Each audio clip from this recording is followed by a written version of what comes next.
Hey subscribers, what's going on? Well, it's time for me to give you guys a little bit of an update on what's been going on in the shop. I've got it open pretty good now, enough to where at least I can pull a car or two in there now and at least start generating a little bit of money, or a little bit of time and effort towards another project would be nice. So that's basically where I am. I should be picking up the old lady's Hawkeye here pretty soon, which would be pretty nice if you guys don't know about that. I bought her a Hawkeye last year for our anniversary, so that's all ready Freddy pretty much. I'll be picking that up. You guys will be seeing some content on that. I'm actually going to be doing the rust repair on it. I live in New York State, so there's a little bit of rust on the quarter panels. It's to be had around this area. So you guys know me. I'm all about getting rid of the rust and restoring Subarus and bringing them back to their former glory for the sheer fact that I love it. And then when I do it, I rust proof it. I make sure that it never returns. Now, I do this by bedlinering the entire inside of the vehicle. I strip the carpet, the interior, everything. I'm going to get in there with a blaster. I'm going to hog everything out. And when I say a blaster, I mean a sandblaster. I literally go to town on my vehicles. I get them done the correct way. Now, I say the correct way means that it never returns. That means it's the correct way. Now, if you fix the job and it looks beautiful, and you may have done it the best you possibly can, but if you didn't do any kind of rust prevention and seal it from the backside in, you know that it's going to return. That's the problem with Subarus, is a lot of times they just rot from the inside out. Now the outside is sealed with a base coat clear. Now obviously it's sealed unless you have some type of abrasion, chips, gouges, any kind of damage and whatnot that you're able to get to the bare metal, and then it starts to have its chemical reaction, rust. Well, on the inside, from the factory, they're not protected, guys. It's basically just a bare metal primer that they spray on. The mill thickness is extremely thin, so any kind of moisture at all is going to definitely attack any kind of fresh metal. Well, guys and girls, for all you viewers out there, cars are put together with spot welds. They do not go in there after they weld the whole car together and spray those welds. Now, when you weld, it absolutely is going to melt, curdle, and break away the paint. Any kind of adhesion that it had will be lifted. So now that is now a weak spot for the rain and the salt and all the things that are bad for it to get to it. And that's where you have your problems, guys. Right in where the pinch welds are, they tend to, rust and rot on the inside. And you guys wonder, how do you get rid of that? Well, you have to literally seal it up. You have to get in there and do some kind of chemical reaction, one, to stop the rust. They do have rust converters, guys. You can spray some stuff on the rust. It will literally zinc coat it, and it's a chemical reaction. You'll watch your orange rust turn black. You know that the chemical bond has happened. You're ready to go from there. It locks it in. Hog it down, put it in bed liner, and you'd be surprised how long just that would last. Now, is that the correct manner and the way to do it? Not necessarily, but it will help you for years. Now, 365 days comes pretty quick. We all know time flies. So we really want to utilize that time as best as possible, correct? So that's why I try to help you guys when it comes to these little tips. They're pretty easy to get in there. You usually can use a brush, as far as like an iron brush or a metal brush, and you can get in there and just flake out and scale out a lot of the rust. Once it's actually broken away, you can then rust convert it. Now, the right actual way to do it will be to actually remove the rust in general and replace with new. Not everybody can do that, so there are tips and methods of ways how to do this. So I tried to give you guys a little bit of help today rather than jumping right into the shop and showing you guys where I am with that. A little bit of knowledge goes far sometimes, it helps. And I know, living in the North Country and rather just around the United States period, it rusts everywhere. Even if you live in Texas, you have a rust issue. It takes a lot longer, but there are rust everywhere, no matter what, and everybody's always looking for a way to basically make their car last longer. So I hope that helps you guys out. Right now, I gotta jump on the road. I've got an hour drive to my shop. My shop's an hour away from my house. I don't mind driving there because of basically what I have. I have the ability to walk into a building and do whatever I want now, and that is just key to me right now. It's amazing, you know. It's awesome. So with that said, I'm gonna jump on the road, see if we can get up there, get some more work done. I say me as in, or we as in me, myself, and I. And yeah, let's do this. Actually, while I'm thinking about it real quick, guys, this is also another tip. I did a video for 2017 for the best rust remover. Alright, go back on my channel and look that up. Best rust remover of 2017. And guys, this stuff is amazing. You literally can put this stuff on with a non-abrasive rag, like a paper towel or a microcloth, and you can wipe the rust off with this stuff. No joke. Wipe the rust away with a liquid. And they've been making this stuff for years, guys, and you can get it at the grocery store. Yeah, the grocery store. Check my video out. I guarantee you're going to enjoy it.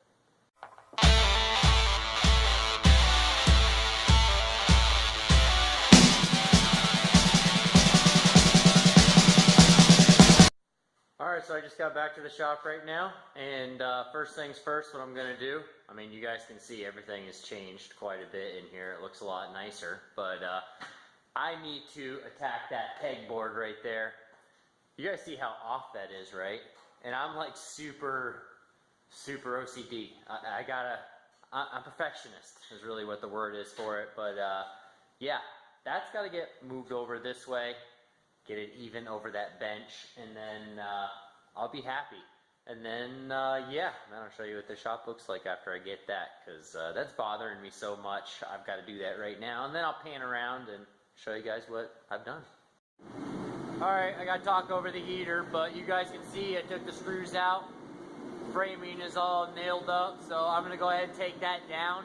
And then I'm going to build this as one unit, as a solid unit, and then I'll move it over. And the studs are real easy to find, so I'm going to go ahead and fasten it right in, make it all one solid unit, kind of the way it should have been in the first place. But yeah, I'll get that done right now. Alright, so what I did here was I basically put a couple 2x4s down across, and I laid the frame down that they had. Hold on, let me see if I can pick it up. There we go. The frame down that was on the back side, just laid it down symmetrically and lined it all up. Now I'm just going to go down and run all the screws right back in it. That way it's all basically solid, because it was solid, but it was nailed. This section here, this wood frame behind it, was actually nailed to the wall itself first. So I had to take the pegboard off in order to get to that framing. So rather than do that, I'm just going to secure this and then run a longer sheetrock screw through so I can actually fasten it into all the studs on the walls. So that's where I'm at now. I'm just going to finish this up real quick and get it ready so that I can put it back up there. Oh yeah, and I took that little bench table thing out here, and I can fill this all in now and get that done.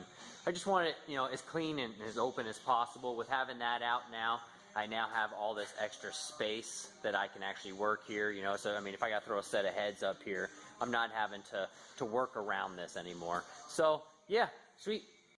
Alright, I got it all secured, I got it flipped over. Now I'm just going to do the last piece in the dead center, get that secured, and then I'll get it up onto the wall.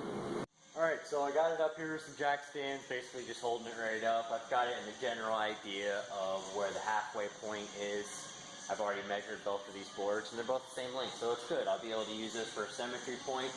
I measured from the end of the bench to the other end of the bench. I'm at 100 and a half, so I know that the center point is 50 and a quarter.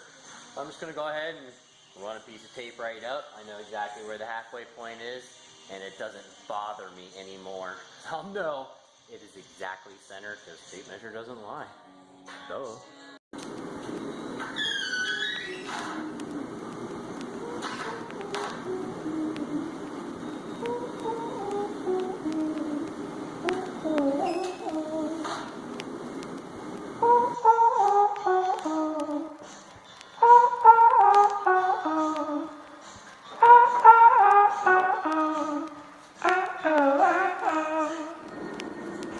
Fucked and drank all night, acted all alright. Had no need to fight tonight. Fucked and drank all night, acted all alright. Had no need to fight tonight.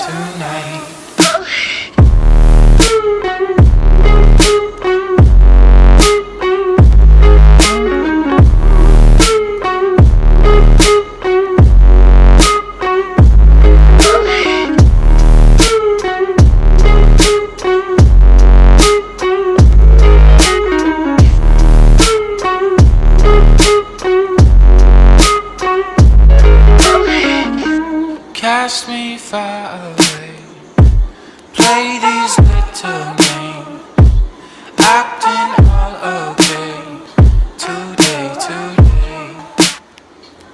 Cast me far away, play these little games, acting all okay, today.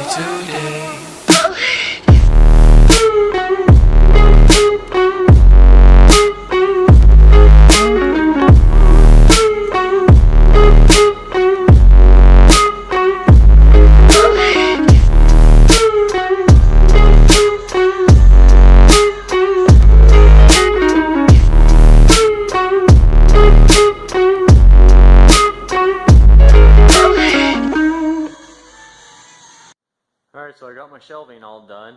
I got that sheetrock done, and I put a couple molding up today, but I like it. I'll be able to throw some weight up there as far as, you know, storage and whatnot. I'm going to go ahead and run another brace here as well, and then you know, frame it all in, give it a little bit more structure so that I can put a decent amount of stuff up there. I don't have to worry about it. You know, if I've got to crawl up there, I don't have to worry about falling through it. So yeah, I kind of like what I've done so far, and I'll throw a light underneath there, LED light. Should be good to go. Light this area right up. Now I'm able to actually pull a vehicle in here now, because you can see I moved this post over, got that done, and re-secured it to the stud that's inside the wall here. I like it. Alright, well, I got it done. Oh man, I'm having like a bad hair day today, I guess. But yeah, what do you think, guys? I got it all symmetrical. It's over the bench. It looks pretty nice. I got a nice shelving. Give you guys a little close up. Got it all 2x4'd in. That way, it's studded out. I don't have to worry about it. I'm able to throw some weight up there. I am going to put a center brace in the center. That way, it's got more structure and whatnot. I want to be able to throw some weight up there. That, you know, if I got to crawl up there, I don't want it to break with me up there. So yeah, I think it looks pretty nice. I got the sheetrock done, and you know, basically just did that. I just got to mud it and sand it and then paint it. But I think for now, I'm probably just going to paint it. That way, I can just start working. I really just kind of. This is not my thing, guys. I don't like doing the whole construction thing. I like metal. I like cars. Well, I like Subarus. So I really like to get some touch time on them. Trying to get some stuff done. But yeah, you ready for that pan around? Give you guys an idea of where I'm at now. What do you guys think? I got a lot done so far. Got that compressor room all tore out. I got that little room there all tore out. Got all that cleaned up. Up on top of this room, I got half of all that stuff that was up there down. So there's still a pretty decent amount of stuff up there. But once I get to this room, I demo this out, I'll be able to throw another car in there. And, you know, so this would be nice 2 work areas. I'll be able to get at least 4 Subarus in here, which would be really nice. Touch time is everything, guys. So once I get this room here demoed out, I'll be able to put like a scissor lift here, or maybe even another 2-post, so I can do a major build or a major project, and I don't have to worry about it moving or even being in my way. So that's where I'm at with that. That's what I was saying earlier, guys, this morning when I was explaining to you guys what I'm trying to do with the place. I'll be able to put a car there, don't have to worry about it moving because it's out of my way. You can see the doors here. I can come in and out. I got another overhead door here that accesses the 2-post. So this works out great. Thanks guys for subscribing, and if you haven't already subscribed, please subscribe. Helmet All Subaru channel. My name is Bill Schneider. This is the Future Rumble Garage, and very, very soon, coming very soon, I am going to have some cars in here, and I can't wait to have the cars with the stars. Have a good one.